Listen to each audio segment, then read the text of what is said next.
Hi, welcome to my YouTube channel. ഇന്ന് ചെറിയൊരു shopping ഉണ്ട്. സോ എൻ്റെ ബെസ്റ്റ് ഫ്രണ്ടിൻ്റെ കല്യാണം വരാൻ പോകുകയാണ്. സുഞ്ഞെത്തി ഇതുവരെ ഒന്നും ഷോപ്പ് ചെയ്തില്ല. അപ്പോൾ ഇന്നാണ് ഫ്രീ ആയത്. സോ പുറത്തൊക്കെ പോയിട്ട് വരാമെന്ന് വെച്ചു. ഈ വീഡിയോ എവിടെ തുടങ്ങി എവിടെ അവസാനിക്കുമെന്ന് എനിക്കറിയില്ല. സോ അതിന് വേണ്ടി പോകാനുള്ള തയ്യാറെടുപ്പിലാണ്. ഒന്ന് സിമ്പിളായിട്ടൊക്കെ ഒന്ന് ഗെറ്റപ്പ് ചെയ്തു. ഈ ബാക്കി ഡീറ്റെയിൽസ് പിന്നെ പറയാം. ബെസ്റ്റ് ഫ്രണ്ട് എന്ന് പറയുമ്പോൾ എൻ്റെ കോളേജ് മുതലുള്ള ബെസ്റ്റ് ഫ്രണ്ടാണ്. So she's the only genuine friend I have. So ഞാൻ ഏറ്റവും കാത്തിരുന്ന മൊമെൻ്റ് ആയിരുന്നു. അവളുടെ കല്യാണം കഴിഞ്ഞിട്ട് എൻ്റെ കല്യാണം കഴിഞ്ഞാൽ മതിയെന്നായിരുന്നു എൻ്റെ ആഗ്രഹം. പക്ഷേ അൺഫോർച്ചുനേറ്റ്ലി നമുക്കിപ്പോൾ നമ്മുടെ ഡെസ്റ്റിനി വിധി എന്താണെന്ന് പറയാൻ പറ്റില്ലല്ലോ. എൻ്റെ കല്യാണം ഫസ്റ്റ് കഴിഞ്ഞു. സോ ഇപ്പോൾ അവളുടെ കല്യാണമാണ്. ഓക്കെ, അങ്ങനെ എന്തെങ്കിലും ഡ്രസ്സ് വാങ്ങിക്കണം, ട്രഡീഷണൽ വെയർ എന്തെങ്കിലും വാങ്ങിക്കണം. സാരി വാങ്ങിക്കണമെന്നുണ്ട്. ഞാൻ രണ്ട് മൈൻഡിലായി. ഒന്ന് സാരി എടുക്കണം, ഒന്ന് സാരി വാങ്ങിച്ചിട്ട് അതിനെ ധാവണി ഹാഫ് സാരി മോഡലാക്കണം എന്നുള്ളൊരു കൺഫ്യൂഷനിലാണ്. സാഹചര്യം പോലെ സമയം പോലെ എന്താണെന്ന് വെച്ച് ചെയ്യാമെന്ന് വിചാരിച്ചു. സോ എംലോഫ്റ്റിൽ ഒന്ന് പോയി നോക്കണം. ഫോർട്ടീസ്, രാമചന്ദ്ര, അങ്ങനെ ഉണ്ട്, ജയലക്ഷ്മി, അതുപോലെയുള്ള ഷോപ്സിലൊക്കെ ഒന്ന് കയറി നോക്കണമെന്നുണ്ട്. എവിടെയാണോ കയറാനൊരു മൂഡ് അവിടെ കയറാം എന്ന് വിചാരിച്ചു. ബഡ്ജറ്റ് ഫ്രണ്ട്ലി ആയിട്ട് കിട്ടണം, എന്നാൽ കളർഫുള്ളായിരിക്കണം, ആ ഒരു ഇതിലാണ്. സോ ഓക്കെ, ബാക്കി വിശേഷങ്ങളൊക്കെ നമുക്ക് കാണാം. അതിനുശേഷം നേരെ ഞങ്ങൾ എംലോഫ്റ്റിലോട്ടാണ് കേട്ടോ പോയത്. എംലോഫ്റ്റിൽ പോയിട്ട് അവിടെ ഒരുവിധ റേഞ്ചുള്ള സാരീസൊക്കെ നോക്കി. കാഞ്ചീപുരമൊക്കെ ഒരു 8,000 സ്റ്റാർട്ട് ചെയ്യുന്നതാണ് അവർ പറഞ്ഞത്. ഞാൻ സെമി സിൽക്ക് സാരീസൊക്കെയാണ് നോക്കിയത്. നമുക്ക് അതിൻ്റെ ആവശ്യമല്ലേ ഉള്ളൂ, അതുകൊണ്ട് അതാണ് നോക്കിയത്. പക്ഷേ എത്ര റേറ്റുള്ളതായാലും അവർ നമുക്ക് കസ്റ്റമർ സർവീസ് അടിപൊളിയാണ്. നമുക്കെല്ലാം ഉടുപ്പിച്ചൊക്കെ നോക്കിത്തരും, എങ്ങനെ ഉണ്ടാകും എന്നൊക്കെ എല്ലാം അവർ സാരി ഡ്രൈപ്പ് ചെയ്ത് തരും. അപ്പോൾ നമുക്ക് കറക്റ്റ് അറിയാൻ പറ്റും നമുക്കതെങ്ങനെ മാച്ചാവോ ഇല്ലേ എന്നൊക്കെ. അതിനൊന്നും ഒരു മടിയില്ലാണ്ട് അവർ ചെയ്തൊക്കെ തന്നു കേട്ടോ. അങ്ങനെ എൻ്റെ സെലക്ഷൻ കുറച്ച് പാളിപ്പോയെന്ന് ഡൗട്ടുണ്ട്. ഞാൻ ഉദ്ദേശിച്ച് പോയ കളർ എനിക്ക് കിട്ടിയില്ല. അവിടെ വെഡ്ഡിങ് സീസണൊക്കെ ആയതുകൊണ്ട് കളക്ഷൻസൊക്കെ പോയി. നെക്സ്റ്റ് വീക്ക് ആകുമ്പോഴേ വരത്തുള്ളൂ. സോ ഞാൻ പോയപ്പോൾ ഞാൻ ഉദ്ദേശിച്ച പോലെ കിട്ടിയില്ല. പിന്നെ എൻ്റെ എൻഗേജ്മെൻറ്റിൻ്റെ ധാവണിയും ബ്ലൗസും ഇരിക്കുന്നു. അപ്പോൾ അതിന് സ്കേർട്ടിന് വേണ്ടിയിട്ട് ഒരു സാരി ഞാൻ സെലക്ട് ചെയ്തത്. ആഫ്റ്റർ ദാറ്റ് ഞങ്ങൾ നേരെ പോയിട്ട് ലോറൽ കളക്ഷൻസ് ആണ്, ട്രിവാൻഡ്രം സ്റ്റാച്യൂൻ്റെ അടുത്തുള്ള. അവിടെ നിന്നാണ് ഞാൻ എൻഗേജ്മെൻറ്റിൻ്റെ എനിക്ക് വേണ്ട അത്യാവശ്യം വേണ്ട വളയും പൊട്ടും കമ്മലും സ്ലൈഡും എല്ലാം ഞാൻ പർച്ചേസ് ചെയ്തത്. സോ ചേട്ടൻ പറഞ്ഞു അവിടെ തന്നെ പോകാമെന്ന്. അങ്ങനെ ഞങ്ങൾ ലോറൽ കളക്ഷൻസിലാണ് പോയത്. അവിടെ നിന്ന് വളയും അത്യാവശ്യം വേണ്ട മാലയും സ്ലൈഡും കാര്യങ്ങളൊക്കെ അത്യാവശ്യം വേണ്ടതൊക്കെ വാങ്ങിച്ചു. ഒരുപാട് നല്ല കളക്ഷൻസ് ഉണ്ട്. കണ്ണിങ്ങനെ നിറഞ്ഞു. അത്യാവശ്യം നല്ല ക്യാഷൊക്കെ കൊണ്ടുപോയി. നല്ല അടിപൊളിയായിട്ട് പർച്ചേസ് ചെയ്ത് സന്തോഷമായിട്ട് തിരിച്ചു വരാം.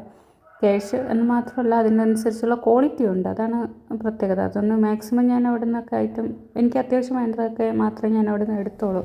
സോ അവിടെ നിങ്ങളൊന്ന് പോയി നോക്കണം, അപ്പം മനസ്സിലാവും. എല്ലാം A to Z ഉള്ള എല്ലാ നമ്മളെ ഫാൻസി ഐറ്റംസ് എല്ലാ കാര്യങ്ങളും അവിടെ തന്നെ ഉണ്ട്. വേറെ എങ്ങോട്ടും നമുക്ക് പോകേണ്ടി വരത്തില്ല. അത് കഴിഞ്ഞ് ഞങ്ങൾ നേരെ പോയത് KFCയിലോട്ടാണ്. ഉച്ചയ്ക്കൊന്നും കഴിക്കാനൊന്നും പറ്റിയില്ല. ചേട്ടൻ നല്ല വിശപ്പുണ്ടെന്ന് സാരി എടുത്തുകൊണ്ടിരിക്കുമ്പോഴേ പറയാൻ തുടങ്ങിയതാണ്. ഇപ്പം 4-5 മണിയായപ്പോഴാണ് ഞങ്ങൾ എന്തെങ്കിലും ഒന്ന് കഴിച്ചത്. KFCയിൽ പോയി. ഇന്ന് വെനസ്ഡേ ഓഫറൊക്കെ ഉള്ളതുകൊണ്ട് നല്ല അടിപൊളിയായിട്ടൊക്കെ വിശാലമായി കഴിച്ചു. അത് കഴിഞ്ഞ് ഞങ്ങൾ ഈസി ബൈക്ക് പോയി. കുറച്ച് കാഷ്വൽ വെയേഴ്സ് വാങ്ങിക്കാനുണ്ടായിരുന്നു. അവിടെ അത്യാവശ്യം നല്ല സമ്മർ കളക്ഷൻസൊക്കെ ഉണ്ടായിരുന്നു. അവിടെയൊക്കെ ജസ്റ്റ് കയറി അത്യാവശ്യം വേണ്ട 1-2 കാഷ്വൽ വെയേഴ്സും എടുത്തിട്ട് ഞങ്ങൾ അവിടെ നിന്ന് ഇറങ്ങി കേട്ടോ.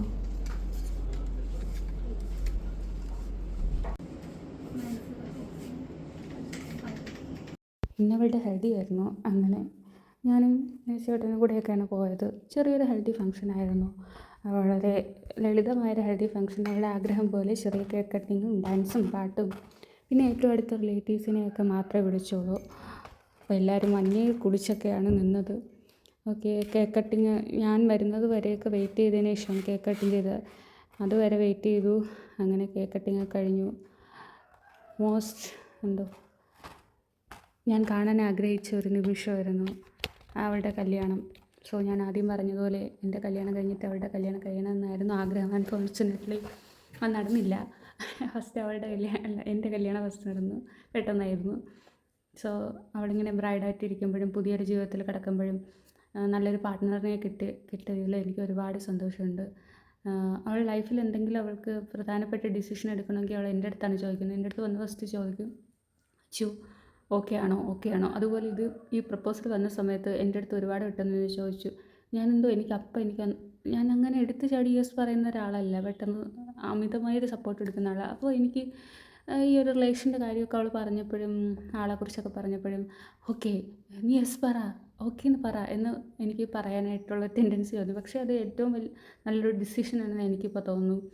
നല്ലൊരു ചേട്ടനാണ് അവളുടെ പാർട്ട്ണറായിട്ട് കിട്ടിയത്. അവൾ നന്നായിട്ട് നോക്കുമെന്നുള്ള വിശ്വാസമുണ്ട്. അതുകൊണ്ട് എനിക്ക് അവൾ കല്യാണം കഴിഞ്ഞ് പോയതിൽ വിഷമമൊന്നുമില്ല. അവൾ ഹാപ്പി ആയിരിക്കും, സേഫ് ആയിട്ടുള്ളൊരു പ്ലേസ്. ആ ചേട്ടൻ്റെ അച്ഛനും അമ്മയായാലും ചേട്ടനായാലും ചേട്ടൻ്റെ സിസ്റ്റർ ആയാലും എല്ലാവരും അവളെ നന്നായിട്ട് നോക്കുമെന്നുള്ള വിശ്വാസം എനിക്കുണ്ട്. അതുകൊണ്ട് എനിക്ക് വിഷമമൊന്നുമില്ല. സേഫായിട്ടൊരു ഹാൻഡിലാണല്ലോ എത്തിയതെന്നുള്ളൊരു സന്തോഷം.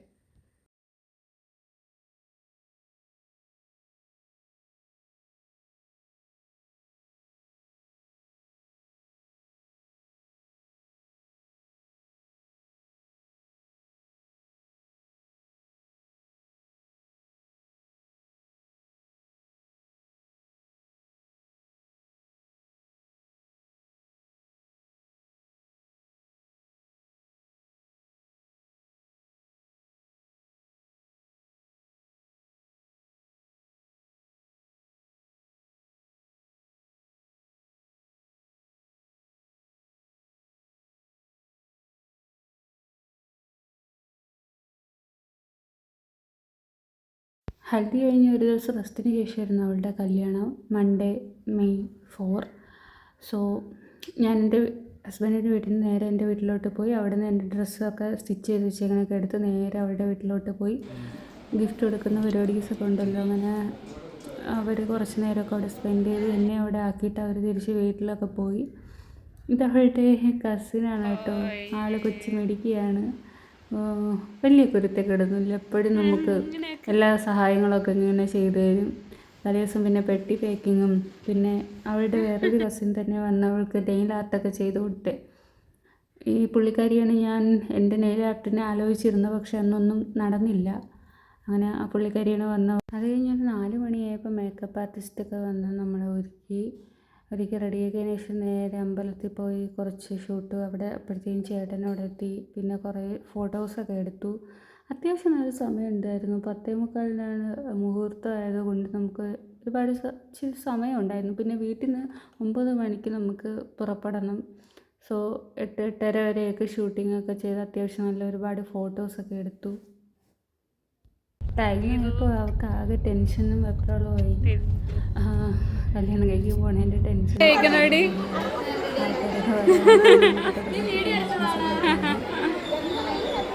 എന്താണ് കല്യാണത്തെ കുറിച്ച് അഭിപ്രായം?